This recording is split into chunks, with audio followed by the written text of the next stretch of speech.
want to thank you very much for allowing me to speak. I didn't expect this. I do enjoy speaking, don't get me wrong. And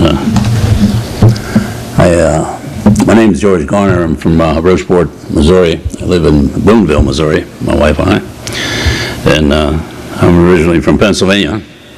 I was born and raised in Pennsylvania, and about 10 years ago, the assembly needed somebody to run it. And Brother Vaca was there, but he wasn't doing too well. He lost his wife. It was hard times for him. And but he's back now, doing a fine job, back in his seat he had before. And we glad to have him aboard. But speaking about Passover, I'm not positive when do you keep Passover? Do you take the emblems on a particular time, on the 14th or on the 15th? On the 14th in the evening we keep the in the evening, and then you recognize the Feast of Unleavened, and we recognize 7 days of unleavened bread. Okay, you start the unleavened bread at the beginning of the 15th, yeah. The Hebrew calendar. Okay, that's basically what we do myself. Yeah. I don't know how to, I don't want to step on nobody's toes, but if, since how you read Passover, I find it quite an interesting subject to speak on. And when you keep Passover, when you take the emblems on the beginning of the 14th of Abib, and then you recognize that Feast of Unleavened Bread, you keep 2 Passovers. Because, there's people that keep Passover the 15th, and there are those that keep Passover on the 14th. And so when you celebrate that Feast of Unleavened Bread, that very first day is a Passover day too for many. And so we've been accused of keeping 2 Passovers, which I do. I kind of agree with them, and I enjoy it very much. But we take the emblems in the beginning of the 14th day also. And so I'd like to show you a few scriptures and how to understand the 2 Passovers. I'm going to call them 2 Passovers because that second Passover was a created day. And you read about that. It was a created day. Yahweh created that day for a very good reason. And that was to be a memorial or a remembrance every year on the 15th of the day, on that particular day, that he brought the children of Israel out of the land of slavery at night. And you read that. You read that in fact, if you go back to Exodus 12, let's jump in here in verse 41. I just want to bring up a few things here. And he's talking about the length of period of time that the children of Israel was in the land of slavery. And then he goes on to say in verse 41, he says, and at the end of the 430 years to the very day, all the divisions left Egypt. Because Yahweh kept vigil that night to bring them out of Egypt. You see that? That night, he brought them out of Egypt. And that was that created day. It was never existed before. Nobody kept the Feast of Unleavened Bread because Israel made that week. Yahweh gave it to them because he brought them out of that land of slavery. And when you go back to reading the beginning of chapter 12, where we're reading today, you have to remember that particular day, when he said, put the blood on the doorpost, when they killed that lamb and put that blood on that doorpost, that was a once and done thing. It wasn't done every year. He did that one time to protect those children, that firstborn child. And they didn't have to do that again. But when they kept the Passover the next time, they were supposed to keep it on the day as a reminder of coming out of the land of Egypt by night. But you know what? They weren't keeping the memorial supper like we do. They were looking forward to that day to come, but they weren't keeping that memorial supper. Now we have, let's go over to the book of Psalms, Psalms 118. I like this chapter here because it brings out a thought of what can we do for Yahweh for all he's done for us. what can we do for Yahweh for all he's done for us? And he asks one simple thing. Listen to what he says here. Let's jump in there in verse 6. Yahweh protects the simple-hearted. When I was in great need, he saved me. Be at rest once more, verse 7, O my soul, for Yahweh has been good to you. Verse 8, for you, O Yahweh, have delivered my soul from death, my eyes from tears, and my feet from stumbling, that I may walk before Yahweh in the land of the living. You know, when the sermonette was being spoken up here, I don't remember your name, but he was pointing out the good things that Yahweh has offered us. No, I should say his Son has offered us through Yahweh. But he offered, when all the things that he was speaking about going in for the protection of the Messiah, and having that all in your life, Yahweh says here in verse 10, I believe, back up verse 9. It says, that I may walk before Yahweh in the land of the living. And then he says, I believed, and therefore I said, I am greatly afflicted. Paul wrote these words also in the book of Romans when he was preaching the salvation message. And he says, that man who believes will enter in, will come and enter in to that salvation that Yahweh has offered each and every individual on this earth. When he quoted John 3:16, there's a lot of strong meanings in those words. He goes on to verse 11, he says, and in my dismay I said, all men are liars, all men are liars. But he granted, when Paul said in the book of Romans in the 3rd chapter, he said, our righteousness is like a filthy rag. We're nothing but liars. But we have been granted something that is very precious to us and to many children just like us. Look at verse 11 one more time. It says, and in my dismay I said, all men are liars. Verse 12. How can I repay Yahweh for all the goodness he gave to me? Listen, I will lift up the cup of salvation. That's easy enough to do.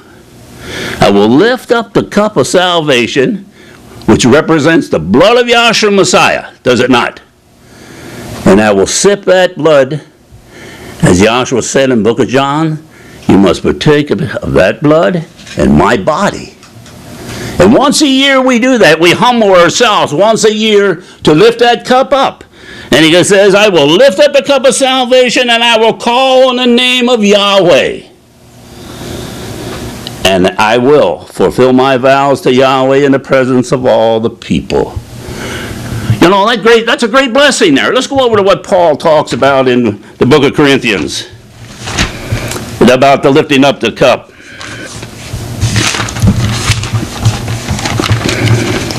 1 Corinthians.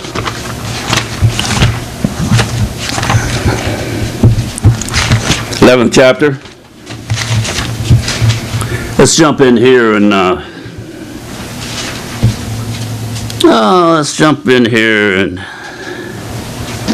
verse 17.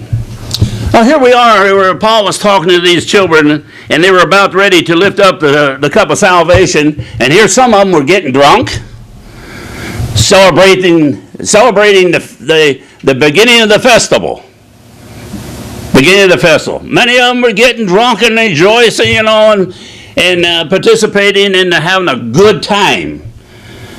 And then they went over and they were decided they're going to go and lift up the cup of salvation at the same time of the revelry. And what happened to them? Let's read. It says in the following directions, verse 17, I have no praise for you, for your meetings do more harm than good. Now, this is very important because you're going to lift up the cup of salvation, and this is what Yahweh asks you to do. What can I do to please Yahweh? What can I do for all the good things he's done for me? One thing. Humble yourself before him to lift up that salvation cup. And if you don't humble yourself before him, listen to what he says. I have no pleasure for you, for your meetings do more harm than good. In the first place, I hear that when you come together as an assembly, there are divisions among you, and some intend, extend, I believe it. Let me see, I'm losing my eyesight here. No doubt here there have to be differences among you to show which of you have Yahweh's approval. When you come together, it's not Yahweh's supper you eat, for as you eat, each of you goes ahead and without waiting for anybody else, one remains hungry and the other gets drunk. Don't you have homes to eat in and drink in? Or do you despise the assembly of Yahweh and humiliate those who have nothing? What shall I say to you? Now it's very important to understand this. Why? There's a stiff punishment that goes along for a person that does not lift that cup up in a respectable manner. And it's to be done with being very, very, very respectful for what Yahshua has done for each and every one of us. Each and every one of us. Verse 23. Let me read verse 22 again. Don't you have homes to eat in and drink in? Or do you despise the assemblies of Yahweh and humiliate those who have nothing? What shall I say to you? Shall I praise you for this? Certainly not. For I received from Yahshua what I also pass on to you. For Yahshua, on the night that he was betrayed, took bread, and when he had given thanks for it, he broke it, and he said, "Take this. This is my body, which is for you." When he lifted up that bread, that unleavened bread, he said, "Take, eat, this is my body." We ought to remember that's remember the young man talking about him dying continuously in his sermonette?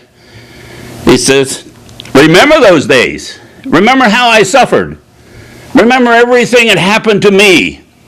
Open up the book of Isaiah and read chapter 52 and 53 and feel what he has done for you. And then all you have to do back for him when Yahweh says, lift up that cup. Verse 22:3.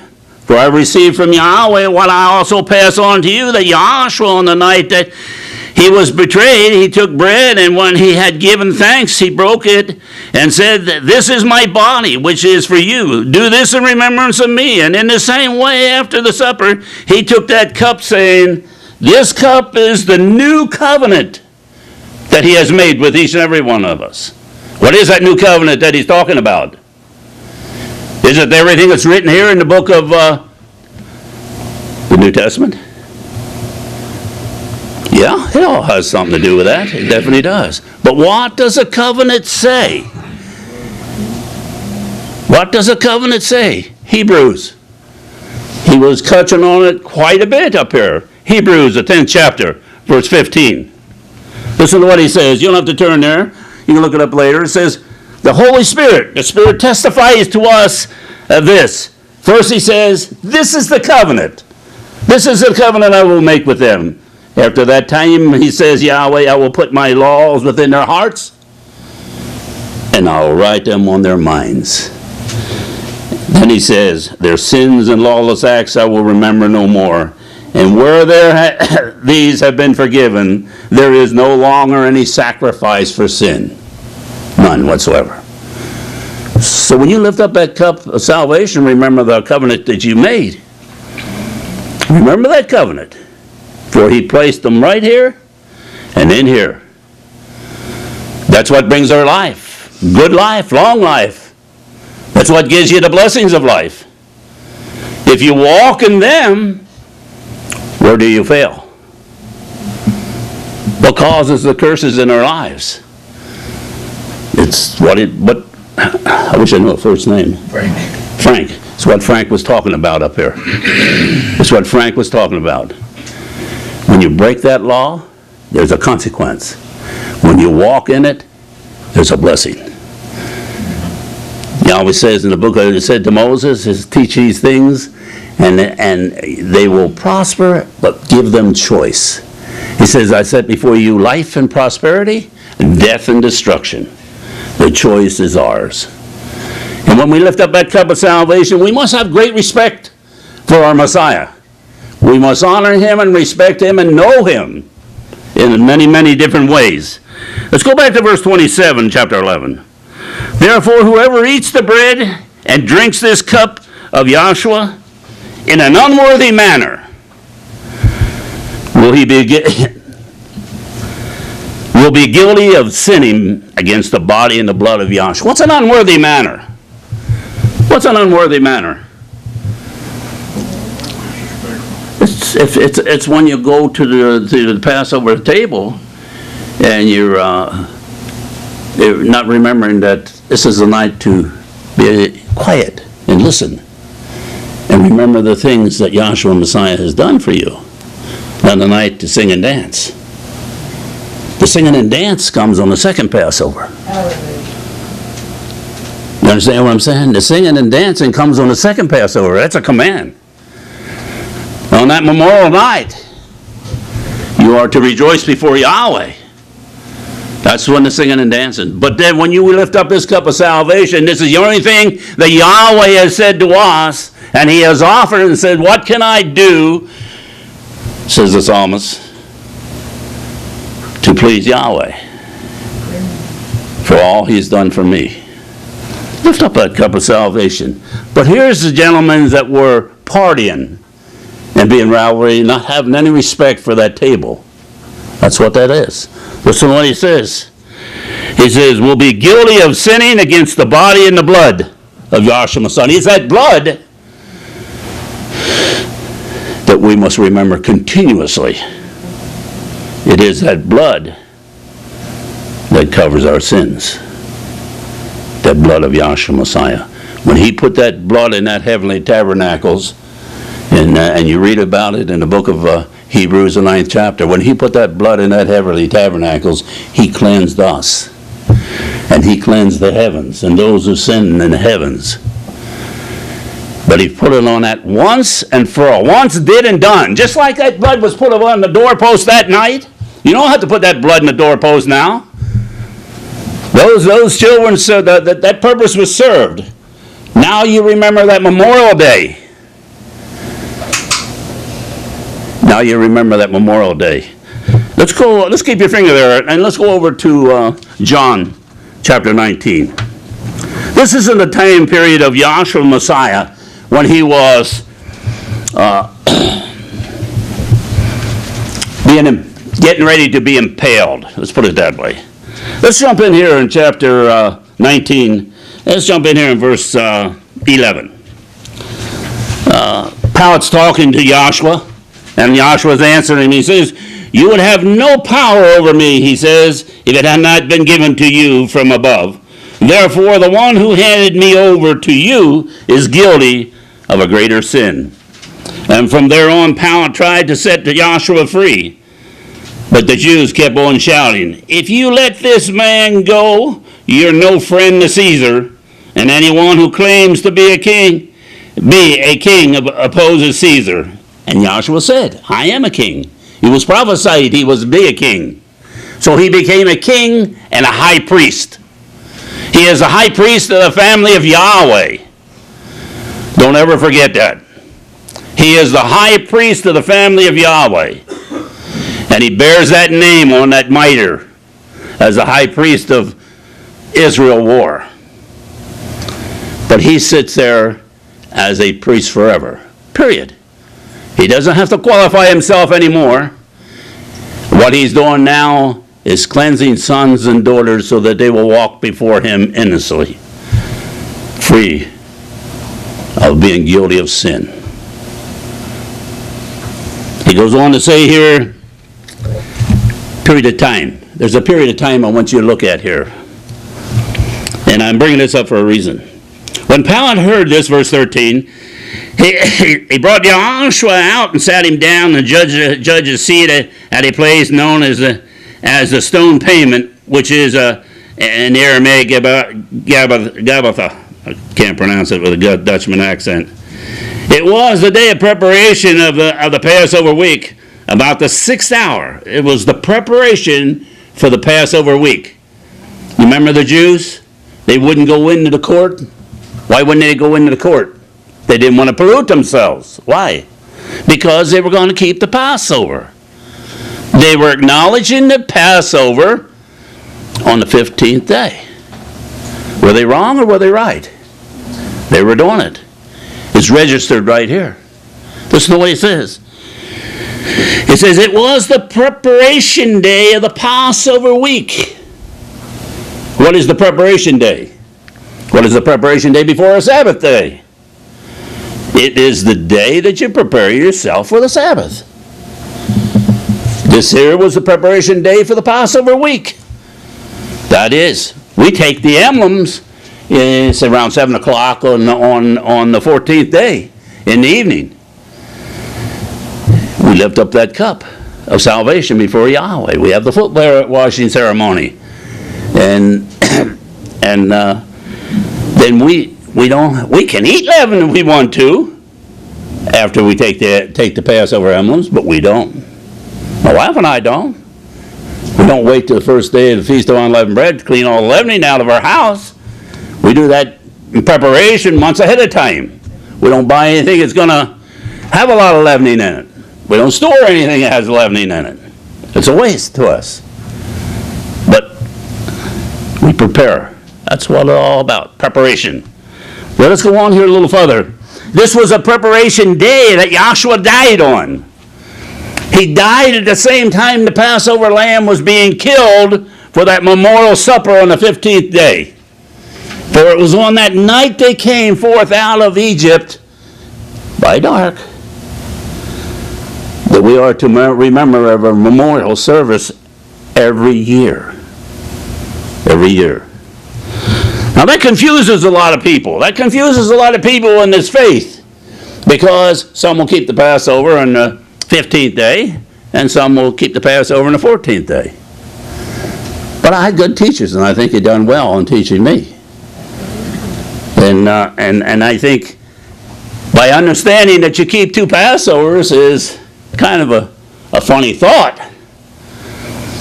But one of them is the memorial supper, and the other is a memorial supper. If you want to look at it that way.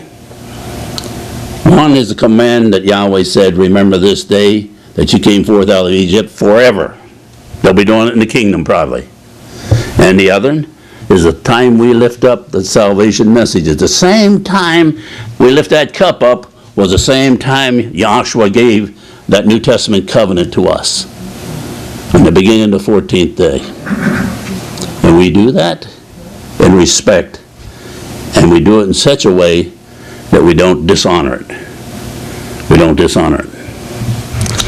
Now, let's look down here in verse 28. I think I've said enough here. Let's go back to where we were in Corinthians.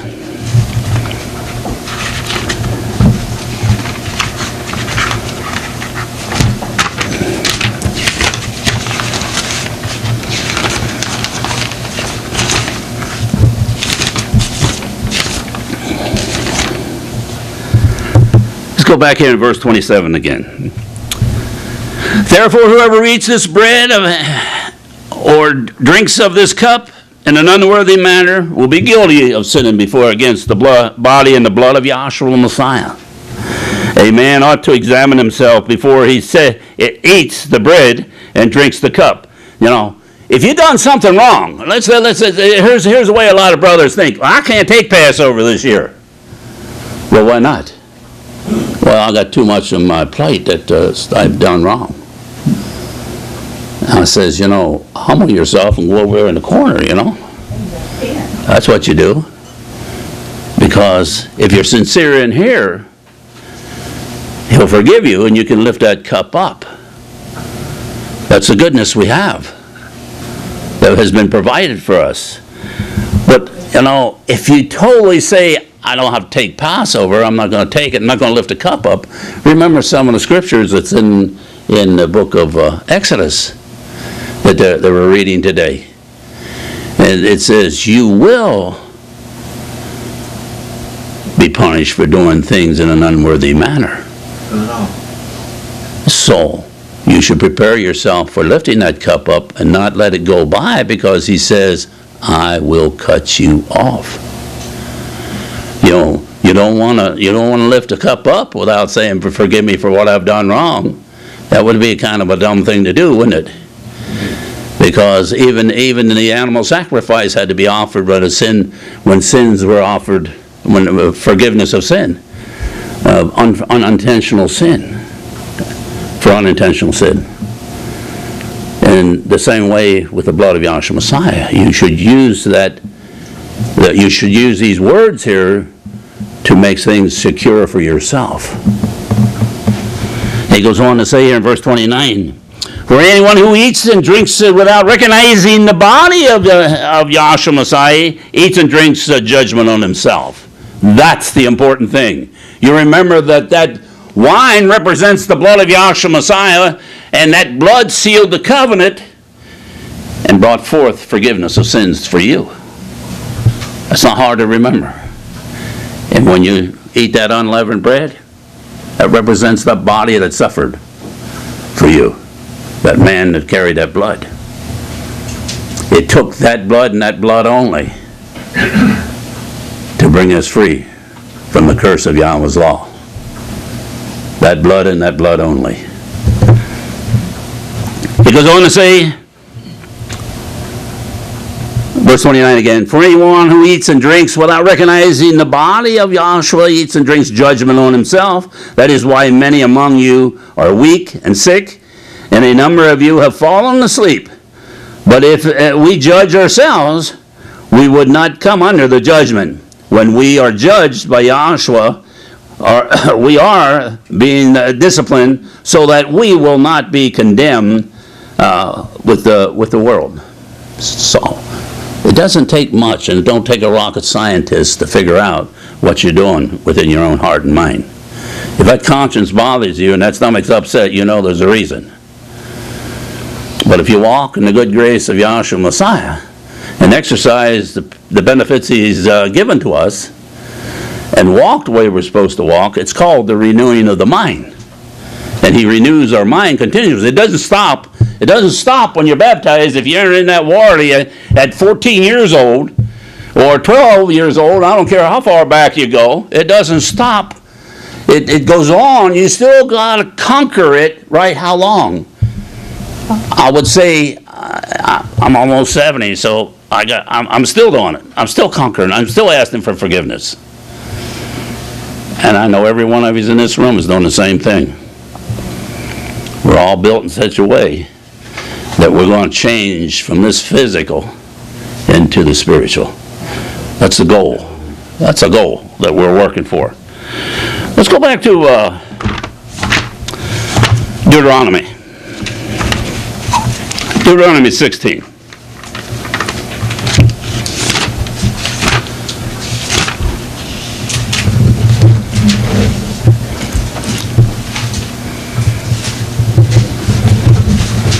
This gives you a pretty good understanding on what I've been saying. Falls in line with the 15th day and the 14th day, because Yahshua died. Yahshua died at the end of the 14th day. That's common teaching. I don't care whether you're in Christianity or wherever you're at, that it's registered, and even in the history books, that he died at that period of time. And that he was in the grave 3 days and 3 nights. And then he became that way sheaf offering when he presented himself before the Father. And here's a little essay, little outline. It pretty much tells us about all this. First thing it teaches says, observe the month of Abib. Verse 1, chapter 16 of Deuteronomy. And celebrate the Passover unto Yahweh your Elohim, because in that month of Abib he brought you out of Egypt by night. Sacrifice as the Passover to Yahweh your Elohim, an animal from your flock and herd, at the place Yahweh your Elohim choose as a dwelling for his name. Where was that? Where was the main place he chose for the dwelling of his name? Jerusalem. That's where he chose. That's what was on that temple the day they burned it down. And Yahweh allowed it to be burned down because of the actions of the sons of Israel and disobedience that they possessed. He just sent them into exile. In exile, he corrects. In exile, we grow stronger. In exile, we become ashamed of the things even our fathers have done before us. But in exile, he teaches us. And there has to be a change of this body. There has to be a change of this body from the flesh to the spiritual. There has to be. And it will be. It will be. And all of us will rise on that day. All of us will go before that judgment seat. He goes on to say here, sacrifice the Passover to Yahweh, your Elohim. Wait a minute, Elohim. An animal from the flock and the herds at the place Yahweh Elohim will choose a dwelling for his name. Now, it also tells us, or the old question is, shall I put blood on my doorpost? Shall I eat that Passover? Shall I kill that lamb? And you have a lot of children that does so. They'll put blood in the doorpost. And they'll take and sacrifice the lamb and eat the meat of the lamb. And we used to kill go to the butcher shop and buy a lamb and serve it at the meal on the memorial supper. And a lot of times we still do it. If it wouldn't have got so expensive, we probably kept on doing it. But it got pretty salty. You buy a piece of lamb today, well, you might as well just, it's out of question almost. But then again, the scriptures right here says, don't kill that Passover lamb just any place you want to kill it. Listen to what he says. First he says in verse 3, he says, do not eat it with bread made with yeast, but for 7 days eat unleavened bread, the bread of affliction, because you left Egypt in haste, so that all the days of your life, and remember the scripture now, that all the days of your life you may remember the time of your departure out of Egypt. That's the 15th day. That's the 15th day. Now, the Jews were keeping that day. They wouldn't go into the judgment hall because they didn't want to pollute themselves, and they wouldn't be able to eat the Passover lamb. They wouldn't be able to eat it then. And so that's the day they departed out of Egypt. And you're supposed to remember, that is the 15th day. That's the reason the 15th day existed and was given to us, and to remember that. Our fathers started that day when Yahweh says, go, depart. But first thing he says, put the blood on the doorpost there to the protection of your firstborn. And they put the blood on the doorpost and said, stay in the house until morning. So the very next morning, where was Joshua going? He was heading for the stake, was he not? They hung him on the stake the very next morning when the children of Israel was coming out of their homes and was taken from the Egyptians, spoiling the Egyptians, and getting all they could get in their hands. And then they were taking all that they could get in their hands, shoving it in their pockets, and carrying everything they had, and was going out with the unleavened on their shoulders. Unleavened on their shoulders, carrying it. And all this is for an example for us of what we're supposed to do at that period of time, during that Feast of Unleavened Bread. It says here, so that all the days of your life that you will remember the day you departed from Egypt, let no yeast be found in your possession or in your land for 7 days, from the 1st to the 15th to the end of the 21st day. Now, you know what? Protect yourself. If you lift up that cup on the evening before, and a Passover cup, don't eat no unleavened from that day. Try an 8-day celebration. You'll feel good. I know it's not in the book. And I know a lot of people say, well, you keep 2 Passovers and then we don't have to do all that. And I says, you're doing it anyway, son. If you're keeping that 15th day, you're keeping it. So, anyway, it goes on to say, let no yeast be found in your possession for 7 days, and do not let any of the meat of your sacrifice on the evening of the first day remain until morning. That would have been at the end of the 15th day, the darkness of the 15th day, the memorial supper. But you know, the first Passover they kept, it was a wee bit different. You know, in my Haftorah, this is a Jewish, this book was put together by a Dr. Herzog of the United Kingdom. And he was the chief rabbi of the United Kingdom for a long period. And he put this together, and his teachings I like. I'll tell you why I like them, because you know how many different ways there is to keep Passover. He tells you about the different ways. And then he tells you why he keeps it the way he keeps it. And I'll tell you, it's very interesting when you study it out. But I want to touch on a couple of commentaries here. How much time do you give me? Till you quit. As long as you Till I drop? As long as I want, huh? When you finish, we'll close it up. No. Let's see.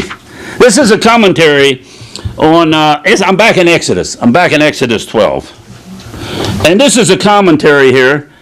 And if you want to mark something down that's really interesting, when you're studying chapter 12 of Exodus, and if you remember these things, he calls, this is the commentary in the word for a memorial, okay? In other words, when you do something for a memorial, it means in the future. In the future. So in the future, they were supposed to keep the Passover, but it was spoken a different way. Now, I'm going to show you. You read it today. You read it today. And you didn't recognize it, but I want you to recognize it from here on out, because I want you to remember, if you remember verses 1 to 13, this way, if you remember it this way, verses 1 to 13 is talking about getting ready to put that blood on that doorpost, that very first Passover that ever took place. 1 to 13. And then change your thoughts, because Dr. Herzog says here, in the future, or a memorial. Now I'm going to read this here at verse 14 here, that he takes this off of. It says, and this day shall be unto you for a memorial. That's the 14th, verse 14 there. But everything up to that is talking about the very first Passover. The memorial is talking about in the future. In the future. So from verse 14 down to verse 20, the end of verse 20, it's talking about the future. When we read it today, we read right straight through it, and if you don't understand that, you lose, and then you wind up having 2 Passovers, only not the kind of Passovers I'm talking about. You have people taking the memorial emblems and all on the 15th day, and they're taking the memorial emblems also on the 14th day today, because they think that the Bible is saying this to them. And then we have a group back in Missouri there that keeps the 14th day as the first day of the Feast of Unleavened Bread. Totally looking over scriptures that talks about the 15th day. Now that's total confusion there. But no, what I'm trying to say is if you look at it this way, and when you get down to the end of verse 20, if you mark this down, 21 starts back talking about the Passover door. Talks about that first Passover, that very first Passover. And if you remember that, over in verse 24 now, he has this commentary, and listen to what he says about verse 24. I'm going to read verse 24 and then in the commentary to it. He says, and ye shall observe these things as an ordinance to thee and to thy sons forever. As an ordinance. It goes over, observe these things is brought out here, and on those words, he says, observe these things. Now, he's taking it from a Hebrew perspective. Just remember that.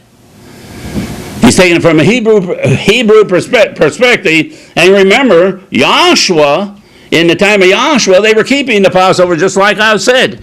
In chapter 19, the Jews were keeping the 15th day as the Passover day, a Memorial Day. And I don't think they were wrong on that. Because with what he's saying here is, observe these things. Verse 17, he says, verse 17, well, what's verse 17 say?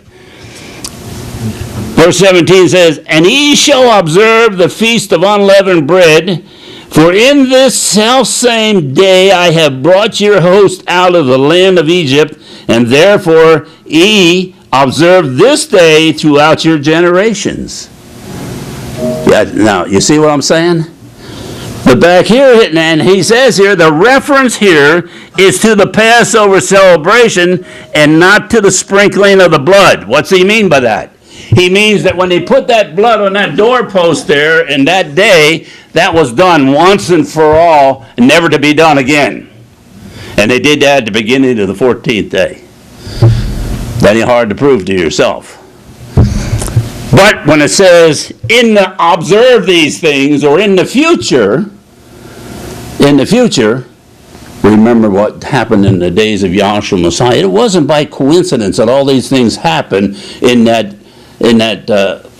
format that falls, that is given to us from the Scriptures. It wasn't.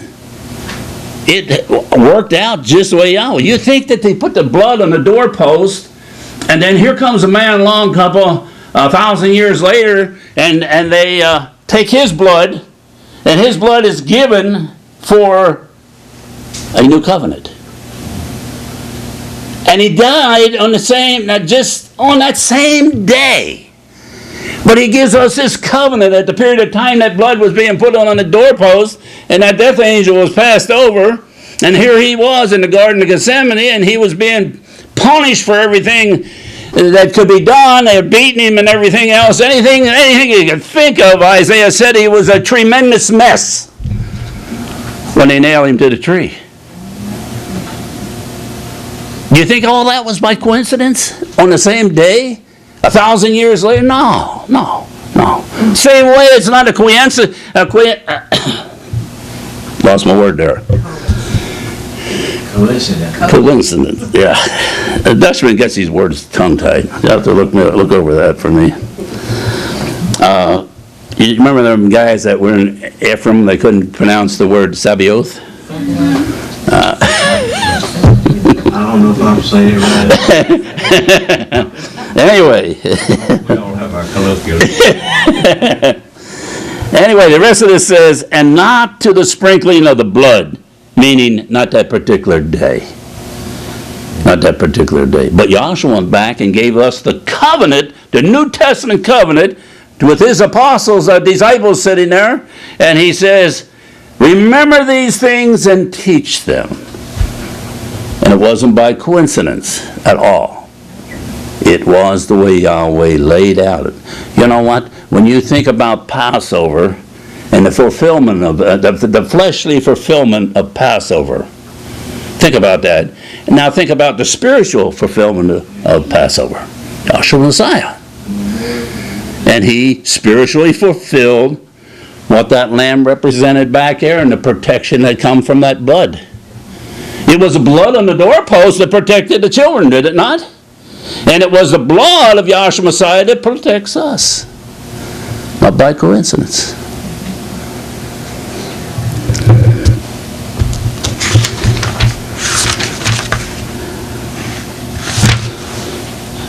All right, how can I get out of this now? What does the guy say about the 4 days for getting the lamb? Why the 10th day up to the...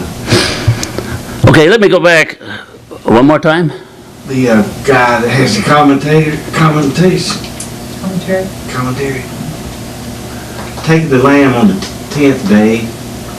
Selecting the lamb. Yeah, 4 days. 4 days in it. Why keep the lamb 4 days before you... But they still killed the Passover the same way. But they didn't take it in their homes. They took it. They brought it in the home at that time. Now, what did it represent? I believe it represented Yahshua Messiah, and how he went from was taken into Jerusalem. When he went into Jerusalem, when he was riding the backside of the ass, you know. So if you take it in on the 10th, you keep it 4 days, you can't be killing it on the 15th. That'd be 5 days. They didn't kill it on the 15th. Killed it on the 14th. Yahshua died on the 14th, and they were killing the Passover lamb at the same time. They killed it at the end of the 14th between the evenings. Well, wasn't that Passover that Yahshua kept with the disciples? Pardon? Was that a Passover that he kept with the disciples? He went back to the first Passover when the blood was put upon the doorposts and gave the New Testament emblems and ate the Passover with the disciples there. Yeah, in front of the 14th, and then he went and prayed and was delivered to the judgment, and then he was killed that afternoon on the end of the 14th. So he That's how we still do it. Yeah, yeah. And basically, you hit the nail on the head, you know. Yeah. Every aspect has a meaning that strengthens and fortifies. Okay, let me say this here. When you get done with verses 14 to 20 as being in the future, you go back. Then it goes back to the first Passover then, and it talks about that clear right on up then to almost I guess it'd be somewhere around 43, I guess it is. From 43 on, it's talking about the future, or it's telling about the 430 years being in slavery, the children of Israel. So,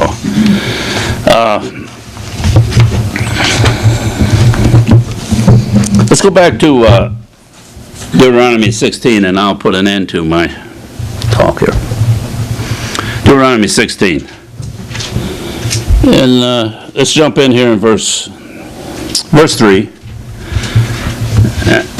It says, "Do not eat the bread made with yeast, but for 7 days eat unleavened bread, the bread of affliction, because you left Egypt in haste, so that all the days of your life you will remember the time you departed from Egypt.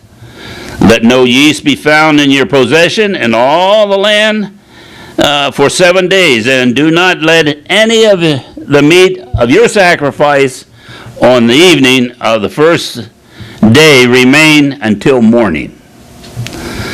And you must not sacrifice the Passover." You see that is to be burned up. That's that meat that's left over after you're there all night. Most of the time, there's nothing left, I guess. It says, "You must not sacrifice the Passover in any of your towns." This is an important scripture right here. "You must not sacrifice the Passover in any of your towns Yahweh Elohim gives you, except in the place he will choose as a dwelling for his name." And that was Jerusalem. So that's telling you right now, you need not to worry about the blood on the doorpost, and you need not worry about the physical sacrifice. It is the blood sacrifice that was put the final touches on everything.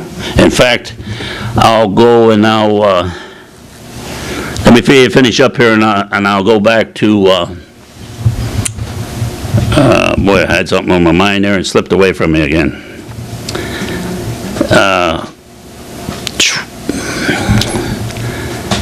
"You must not sacrifice the Passover in any of your towns Yahweh your Elohim gives you, except in the place he chooses as a dwelling for his name.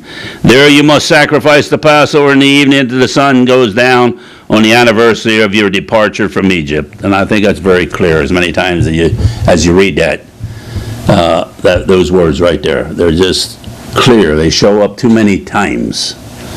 They show up just one too many times. And I forget, my mind was set up to go someplace else, but I lost it. I thank you very much for the opportunity of speaking to you. I appreciate it.